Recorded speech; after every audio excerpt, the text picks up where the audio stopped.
અમેરિકાની ધરતી પર કેન્સરનો એવો પ્રખ્યાત ડોક્ટર માર્ક, જે કોઈના બાવડું પકડવાના લાખો રૂપિયા ચાર્જ કરતો હોય એવો જગ વિખ્યાત ડોક્ટર એક દિવસ કોન્ફરન્સની મીટિંગમાં જવાનું છે. તેણે તેના સેક્રેટરી કમ ડ્રાઈવરને કહ્યું કે હેલિકોપ્ટર કાઢો.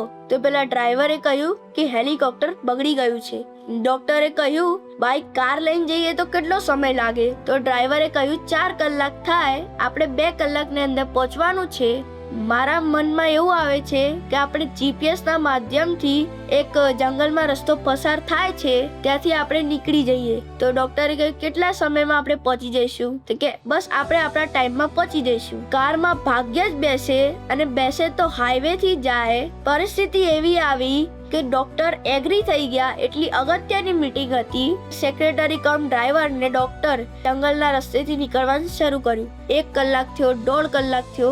જંગલથી નીકળીને ઠેકાણે પહોંચવાની તૈયારીમાં અને વરસાદ જેવું માહોલમાં એવું એક સમય આવ્યો કે તેમના ફોનમાંથી જીપીએસ દેખાડવાનું બંધ કરી દીધું. પછી ડ્રાઈવરે પૂછ્યું કે હવે?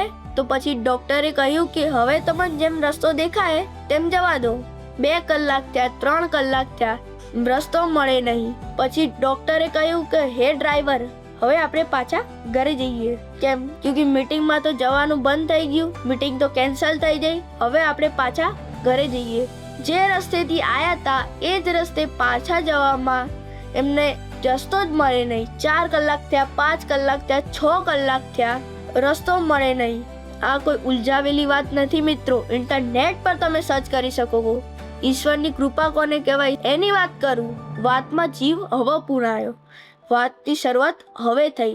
7 કલાક થયા. ડોક્ટરે કહ્યું કે હે ડ્રાઈવર, મીટિંગમાં પણ નથી જાવું, મીટિંગ કેન્સલ થઈ ગઈ. ઘરે પણ નથી જાવું. સવારથી નીકળ્યા છે, કંઈ ખાધું નથી, ભૂખ લાગી છે, પેટમાં આગ લાગી છે. કે આજુબાજુ નેડો હોય તો એને કે અમારે થોડુંક ખાવું છે. ડ્રાઈવરે કહ્યું કે સામે એક નેડો દેખાય છે, ત્યાં આપણે જઈને માળીને વાત કરીએ. ચોખવટ નહીં કરી કે અમે કોણ છીએ, ક્યાંથી આવ્યા છીએ. બસ કહ્યું કે અહીંયાથી અમે પસાર થતા હતા, રસ્તો અટવાઈ ગયા, થોડુંક ખાવું છે. અંદરથી એક કઠિયાળો બહાર આવ્યો.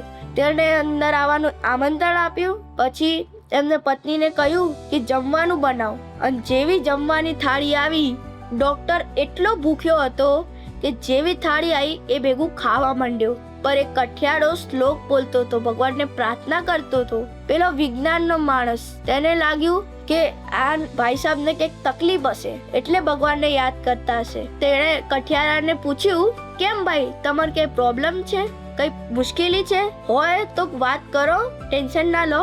પછી તેને વાત માંડી. તેણે કહ્યું કે મારો એક દીકરો છે, વર્ષોથી બીમાર છે, અને એવો બીમાર છે કે આજુબાજુના દવાખાને અમે લઈ જઈએ ને તો કે તમારા દીકરાને કેન્સર છે. તો અમે કહીએ છીએ કે કેન્સર હોય તો તમે એનો ઈલાજ કરો, પૈસા અમે ધીમે ધીમે કરી ચૂકવી દઈશું. ત્યારે ડોક્ટર કહે છે કે જો તમારા દીકરાને તમે સાજો કરવો હોય તો અમારા ગજવામાં નથી. અમેરિકાની અંદર એક ડોક્ટર છે, ડોક્ટર માર્ક, એ જ તમારા દીકરાને સાજો કરી શકે છે. સાહેબ, પહેલા તો હું એક કઠિયાળો છું, લાકડા કાપીને માંડ હું 2 ટનનું મારું ખાવાનું કરું છું. એમાંય મારી જોડે એટલા પૈસા નથી કે હું અમેરિકા જઈને ડોક્ટર માર્કને મારા દીકરાને દેખાડું. આટલું જ સાંભળતા ડોક્ટરના હાથમાંથી બટકું પડી ગયું. ભાઈ પેલો કે ક્યાં છે તારો દીકરો, ક્યાં છે? અંદરની રૂમમાં લઈ ગયા. પછી પેલા ડોક્ટરે બાવડું પકડ્યું અને કહ્યું કે આને મારી ગાડીમાં બેસાડી દે. તો પેલા કઠિયારે પૂછ્યું કેમ? તો પેલા ડોક્ટરે કહ્યું કે તારો ઈશ્વર કોણ છે, કેવો છે એ મને નથી ખબર. તારા ઈશ્વરે મારું હેલિકોપ્ટર બગાડ્યું, તારા ઈશ્વરે મને જંગલના રસ્તે ભૂલો પાડ્યો, અને તારા ઈશ્વરે મને તારા નેડા આગળ આગીને ઊભો રાખ્યો. મારું નામ ડોક્ટર માર્ક છે ભાઈ, હું પોતે ડોક્ટર માર્ક છું. શ્રદ્ધાથી અને દિલથી ભગવાનને યાદ કરો ને તો ભગવાન જરૂર મદદ કરે છે. તમારો આ વિડીયો વિશે શું કહેવું છે કમેન્ટ કરજો, અને વિડીયો ગમે હોય તો લાઈક કરજો અને શેર પણ.